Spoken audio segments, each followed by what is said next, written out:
নমস্কার প্রিয় দর্শক বন্ধু। ডাক বিভাগে কর্মরত 2,56,000 গ্রামীণ ডাক সেবকদের জন্য খুশির খবর জানালো কেন্দ্র সরকার।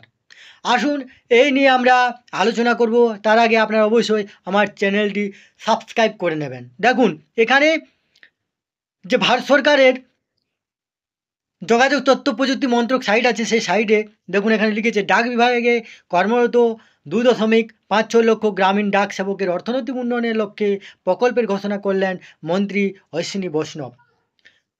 প্রকাশিত 15 March 2024, 3:39 PM by PIB Kolkata. দেখুন, নয়াদিল্লি, 15 মার্চ।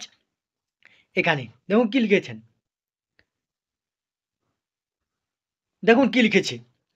কেন্দ্রীয় যোগাযোগ, রেল এবং বৈদ্যুতিন ও তথ্য প্রযুক্তি মন্ত্রী শ্রী অশ্বিনী বৈষ্ণব আজ ডাক বিভাগে কর্মরত 2.56 লক্ষ গ্রামীণ ডাক সেবকের অর্থনৈতিক উন্নয়নের লক্ষ্যে প্রকল্পের ঘোষণা করলেন। এই গ্রামীণ ডাক সেবকরা গ্রামাঞ্চলে ডাক পরিষেবার সংস্থানে ভিত্তি হিসেবে কাজ করেন। এই প্রকল্পের মূল বিষয় হল কর্মজীবনে 12, 24 এবং 36 বছরে গ্রামীণ ডাক সেবকরা বার্ষিক ভিত্তিতে বর্ধিত হারে পারিশ্রমিক পাবেন। এর পরিমাণ হবে যথাক্রমে বছরে 4,320 টাকা, 5,520 টাকা এবং 7,200 টাকা।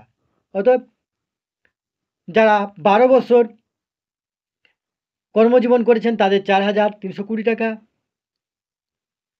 বর্ধিত হবে। যারা 24 বছর কর্মজীবন তাদের 5,520 টাকা বর্ধিত হবে এবং যারা 36 বছর কাজ করেছেন তাদের 7,200 টাকা বর্ধিত হবে। এই অর্থ সময়ভিত্তিক ধারাবাহিক ভাতা, time related continuity alliance, TRC অতিরিক্ত। এর ফলে উপকৃত হবেন 2.56 লক্ষেরও বেশি গ্রামীণ ডাক সেবক। এই তথ্যটি আপনাদের সাথে শেয়ার করলাম। ধন্যবাদ। সুস্থ থাকবেন, ভালো থাকবেন।